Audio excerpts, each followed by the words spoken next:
maden yere be odo ni bara kalashi alai ni bara min fule ne doni ka bawo ko ka fo hada made ni bara yere jira ni bara te yere jira difference jumai na ya suru alabato do be ba ke kake ibado mbe mugo nyana mbake ka bato nke chogomi men nin kelembe ente nin bato ke wo yere jira yere kele ni alache ite se ka bato minke men ni be hada maden nye koro iboke ni yere jira hada maden ka ke bato mi ni ba kalasi disun kalasi munye ekele ebe minke mugo nyana iba ke kanye chogomi de hari ni kele fana be ka soko no dibila ni mugo site kelem pewte ba ke kanye wo chogo de la ni de disun kalasi men na ya sura be bolo ni ebe mugo nyana ebe bato do ke kanye men ni kelem be yoro mi ta ke kanye wo chogo la ni yere jira de donc yere jira ka kere ebe minke mugo nyana kanye chogo mi donc hari ni kelem fana be yoro la mugo nyati la ba ke kanye wo chogo la ni de to ko disun kalasi hada madew nye korola ndo hada madew nye korola nye korola bali abeka ke kelenye bolo ikabatola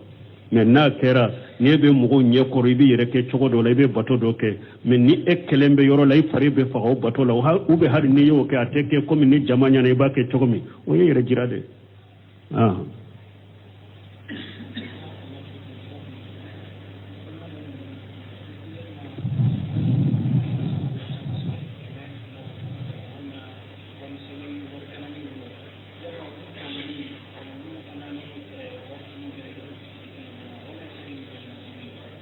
bon ko tomo femme wori mono mancha keme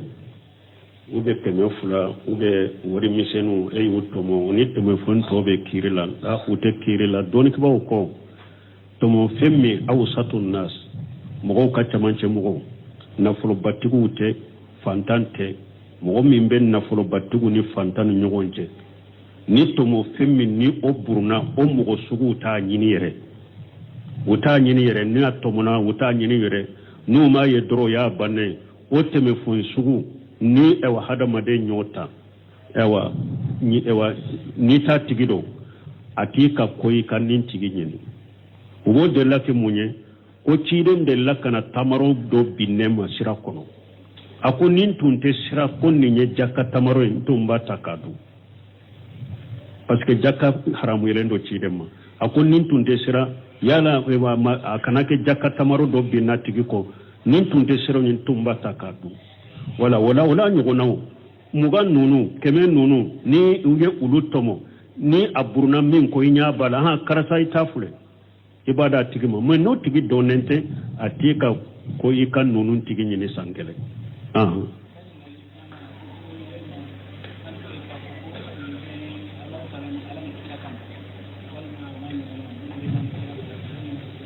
bo konnin kenya ala ni kira kama kana kira faraka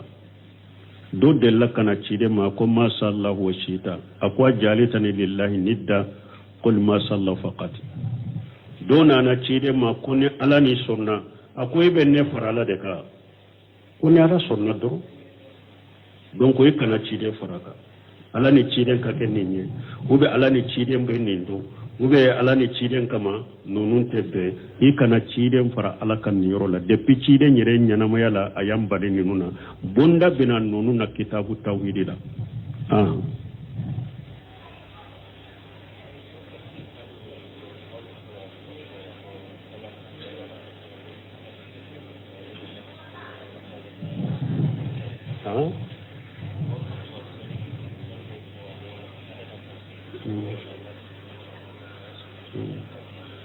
bo koni mo min bake biato ka salli ke ciden ka subhanallahu bihamdi adada khaliqihi wa rida nafsi ujinata rasimu dara kalimatihi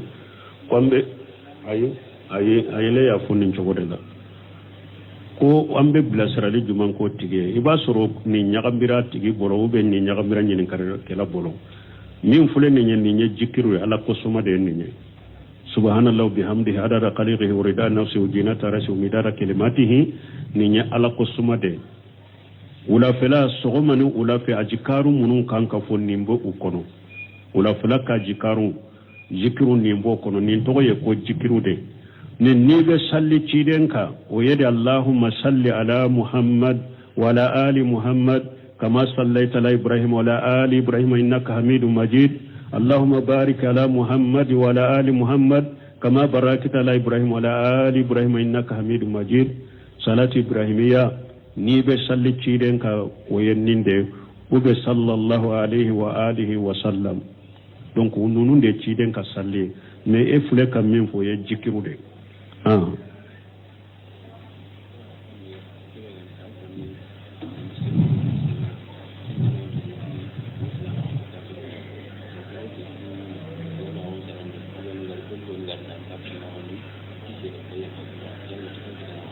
bon ko do ba fo ko ni mo min ye sheba unani ko kafiru de do do ko ayi ko bara munun nana ka mo kafira sheba nani tuba doni ke ba ko ni ye sheba unani ube ye sheba kafiriya e kafiride ni ye sheba unani a sheba kafiriya nu uyun nani kula gosi ni munye ukadina sababu ye nu yun nani ni dina de unani nu ukadina de yu dina minke ni yun nani ni ode kudanga ni ode ube ka sheba kafiriya otigi ye kafiride mini mugu minye sheba do nani sheba ubetede sheba kere ndo e ya nani meima nani na ka dina koyede e ya nani ni hadamaden koni ya do de o tege do dalu mugu tadiw mugu fili bantiye bidiya mugu yiye ni ye sheba do nani shakshiya ima nani ni dina koyede iya nani ni ayere de mandiye dro iye mugu fili bantiye iye bidiya mugu ye mais ni ye sheba nani ujora ni dina minye ni yu nani ni ode ye kafriye parce que banala ka dina de ma wala munna e wa rafida ube sheba nani ka sheba danga ka bakar danga dina bini parce que ulute islam dina jodi de fe bonne mugo ye chiden ka sheba nani iye chiden de nani parce que chiden je darula parce que hada mada anko almar wala dini khalilihi chiden ko hada mada ba ka tere jogo de ka bo ala ye munun ke chiden ka je nyogo ye ko ka deme bagaw ye ni eye ulul lagosi chiden fana do yu mina je nyogo anu yu ka baraka nyogo ye jol lagosi ye chiden yere de nanni o de bi kafriya tawa dina bini de do parce que shebo dina sorola ni shebo de an ye dina soro ni mununye ni ulu be lagosira ulu be nanina ulu be kafira dina ba mbolo tuguniya dina tambolo tuguniyo ni ay arafida be shebo nanu bulla ko su ko wore tede dina bini de do ka dina bi ema ye ko qur'ana be mun bambolo ko qur'ana muharraf ko qur'ana yele malende bambolo ubode fo arafida ka khida ko qur'ana yele malende bambolo arafida fule nu be dawlo ka dina la iba fode ashhadu anna abubakar wa umar wa usmana wa hafsa fi an-nar ashhadu anni bari'u ila allah wa ila rasuli min abubakar wa umar wa usmana wa hafsa mukaddina donkan de fulani kombe sereya abubakari umaru usmana hafsa nunu be tasuma de kono nunu be tasuma de kono awa mbe bariya kata alama mbe bariya kata chidema kabo abubakari ma kabo ewa umaru ma kabo usmana ma kabo hafsa ma ni ñew donkaye ukaddina la ube mu famba so kibariya la ko ye jene akela de ko luka alimami munun be na jiyan laba kunu nana ko be abu ewa amba aishatu kunu kabo ka kaburula ka haddu bola safanu marwace ka farakiru ka fa ko jene akela do ala yere yamba aishatu bariya ka bo min na qur'ana kono ninde qur'ana nan kale de kafiru de rafidu ye kafiru de mo be shebon nani nu ka dina de ku danga ku kafiriya wulu ye kafiru de min ye sheba kele nyogona de aya nani ni bishagisha ni o sheba juguya da mani ni dina koy doni kiba ko wala fili bantale bidiya mo mais mogo mogo sebo naninu ka dina de ku danga ube ka sebo be kafiriya ni mogo damado te ulu e kafiru de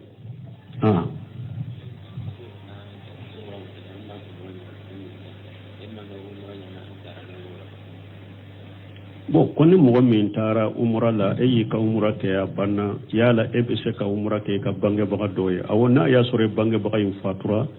i bɛ se ka umra kɛ a ye mais i bɛ taa tɛni i b'a fɔ yɔrɔ min ma masjidu Aisha i bɛ taa o yɔrɔ de la ka naamu ta ou bien a ɲuman i ka bɔ ka taa Madina ɲɔgɔnnaw n'i taara ziyara kɛ Madina i n'a tɔn Zul Hulefata i bɛ umra kura ta i bangebaga ye o yɛrɛ de y'a ɲuman ye ka tɛmɛ bɛɛ kan ka bɔ ka taa Madina ɲɔgɔnnaw ka bɔ miqati kɔfɛ i n'a to ka naamu wɛrɛ ta i ka bangebaga ye mun fatura o de ka ɲi ka tɛmɛ bɛɛ kan bon min tora Maka yɛrɛ ka taa tɛni ka naamu ta ka umra kɛ basi t'a fana la dɔnnikɛbaw bolo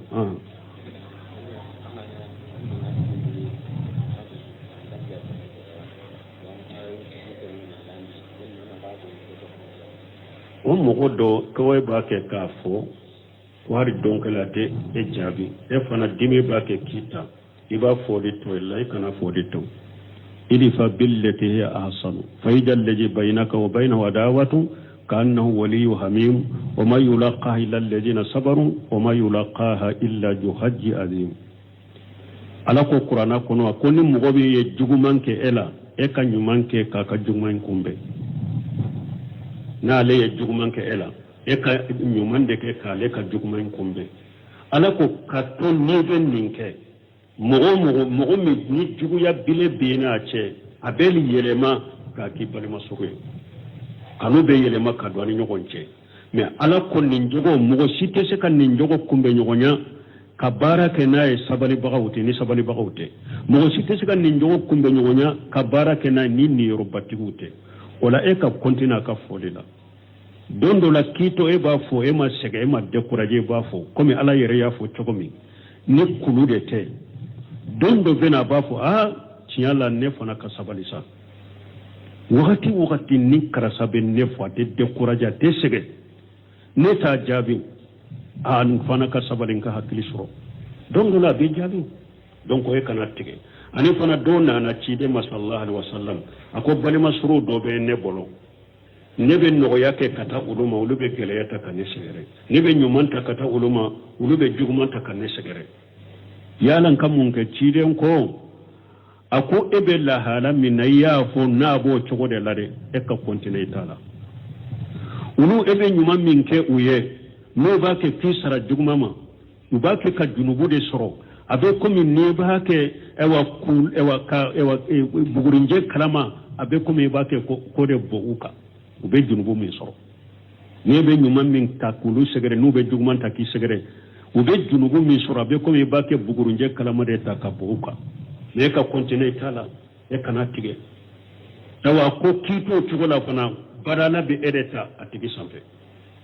bara ala bɛ e de ta a tigi sanfɛ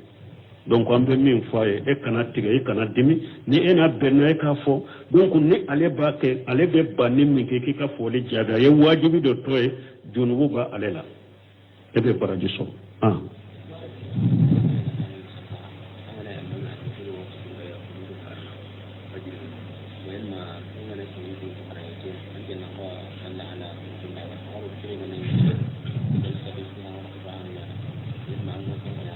bon ko ne bɛ alimami kɔfɛ fajiri la de domanden b'a ka fajiri a bɛ kunutu kala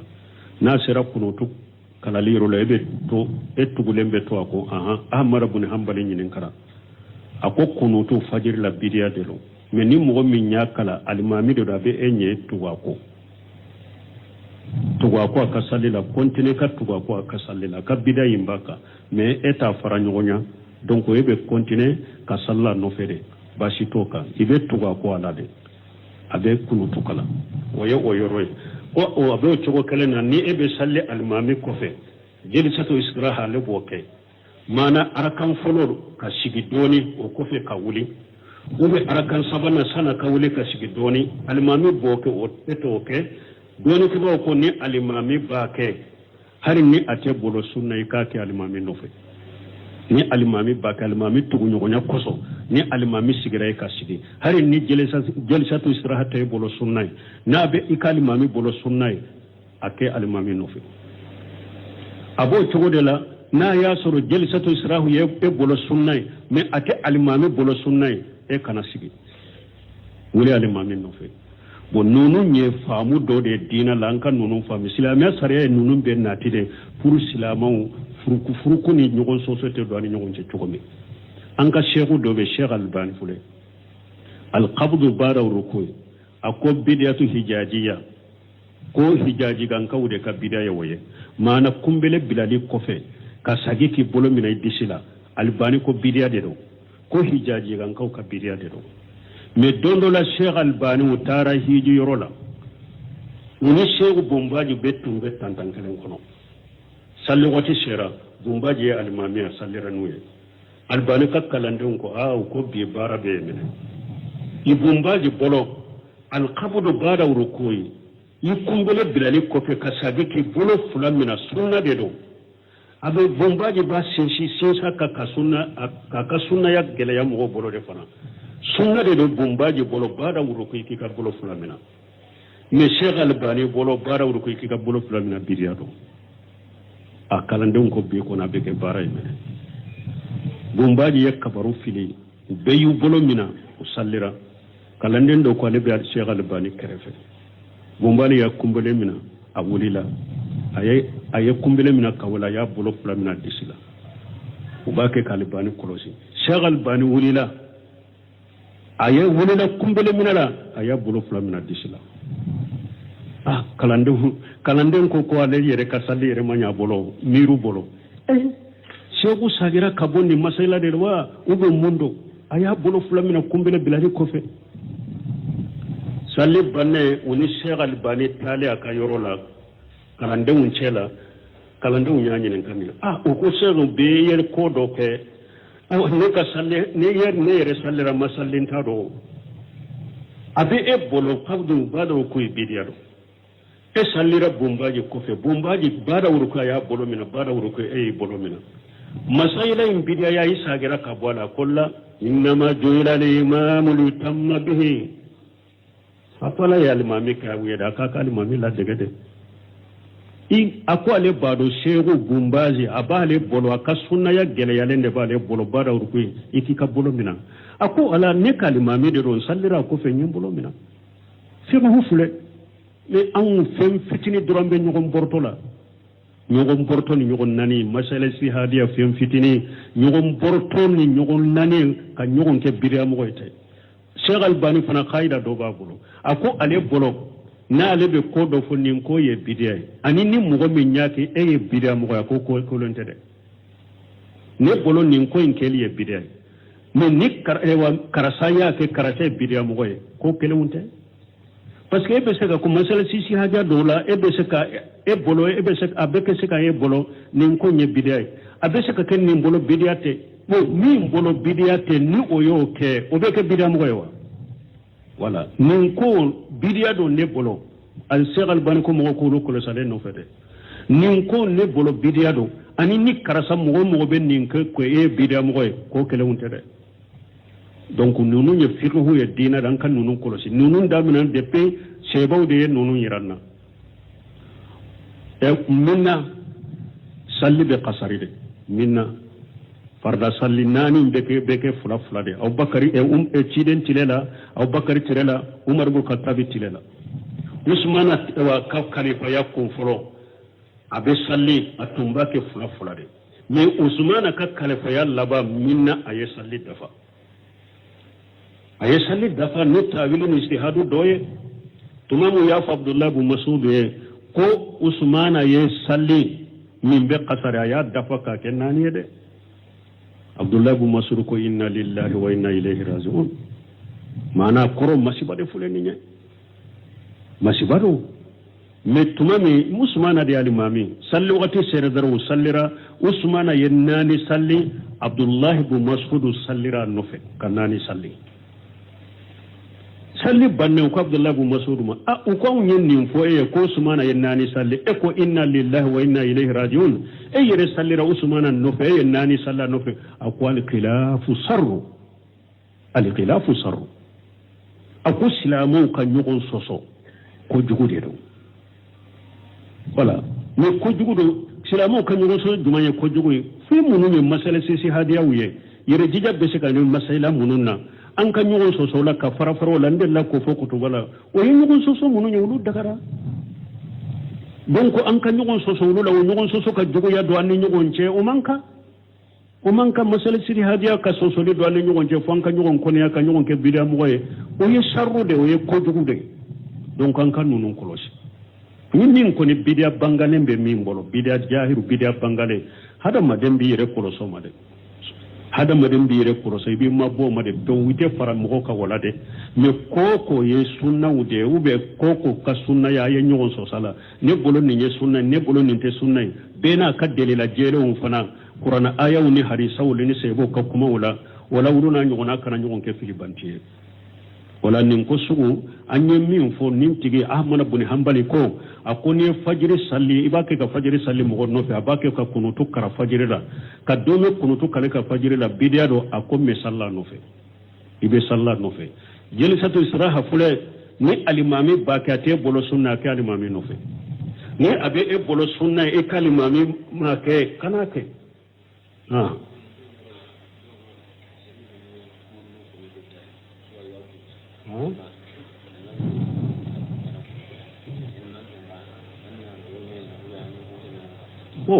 ko alimami do ewa kunutu fule kunutu yere sunna ya ka bangede jama ka famina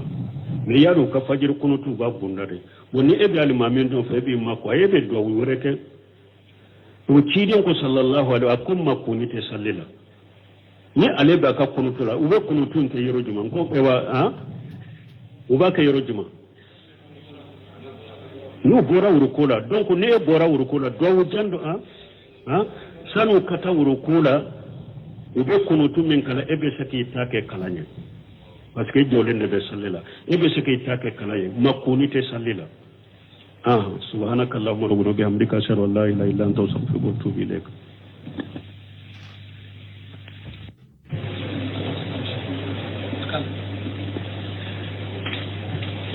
ko tama se juman bala ko e kapara iriya wutala kera alakama hada maden yire be wodo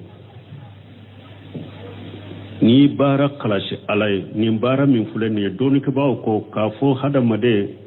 ni bara yire jira ni bara te yire jira difference juman na ya suru alabato do be ba ke kake ibado mbe mo nyana mbake ka bato nke chogomi men nin kelembe ente nim bato ke wo yire jira e rekle ni alache ite se ka bato minke men ni be hada maden nye koro iboke ni yere jirai hada maden ka ke bato mi ni ba kalasi bisun kalasi munye ekele ebe minke mo nyana iba ke kanye chogo mi de hari ni kele fana be ka soko no dibila ni mo site kelempewte ba ke kanye chogo de la ni de bisun kalasi men na ya sura be bolo ni ebe mo nyana ebe bato do ke kanye men ni kelembe yoro mi ta ke kanyo chola ni yere jira de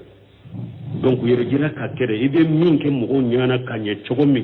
donc har ni kelem fana be yoro la mo nyati la ba ke kanye o chola ni nde to ko dusum klasi hada ma de unye korola no hada ma unye korola no unye korola bali abbe ka ke kelenye bolo ikabatola mais na kera ne be mo nye koro ibe yere ke chogo do la ibe bato do ke mais ni ekelembe yoro la ifare be fa o bato la o be har ni yo ke ateke comme ni jamanya na iba ke chogo mi o yere jirade